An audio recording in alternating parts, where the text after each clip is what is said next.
Friend movie ఎలా అనిపించింది అన్న? The girl friend movie. So చాలా స్పానిష్గా ఉంది టైటిల్. రష్మిక మదన్న గారి యాక్టింగ్ అయితే నేను చాలా ఫిదా అయిపోయాను. ఉమెన్ ప్రొటెక్టివ్, ఒక గర్ల్ ప్రొటెక్టివ్, సెల్ఫ్గా ఎలా నిలదొక్కుకోవాలి సొసైటీలో. ఒక మదర్ లేని అమ్మాయి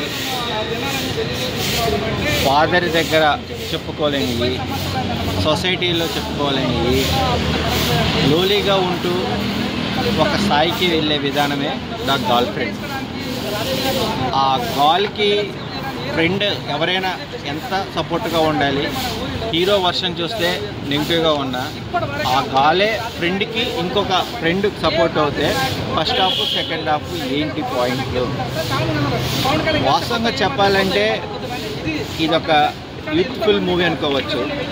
ఈ 2025లో జరుగుతున్న విషయాల నిమిత్తము 2050లో మనం ఎంత ప్రొటెక్ట్గా ఉండాలనే విషయాలు రాహుల్ రవీంద్ర డైరెక్టర్ అయితే కనుక ఉమెన్ ప్రొటెక్టివ్ మూవీని మనకు ప్రజెంటేషన్ చేశాడని చెప్పచ్చు. ఓకే. అల్లు అరవింద్ గారి మూవీ అంటేనే ఒక మెసేజ్ ఉంటుంది. ఓకే. పేరెంట్స్ ఏ యాక్టివిటీలో ఉండాలి, సో పిల్లలు ఏ యాక్టివిటీతో సక్సెస్ అవ్వాలి, సెల్ఫ్ కాన్ఫిడెంట్ అనేది మనం మోటివేట్ చేస్తే వస్తుందా, నేర్చుకుంటే వస్తుందా.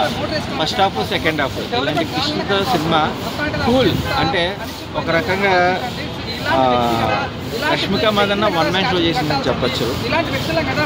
ఏదైనా కావాల్సిన ధైర్యం, ఆ ధైర్యం ఎక్కడి నుంచి వస్తుంది. ఈ మూవీ చూడండి, ప్రమోట్ చేయండి, ఇలాంటి మూవీస్ని ఎంకరేజ్ చేయండి. వాచ్.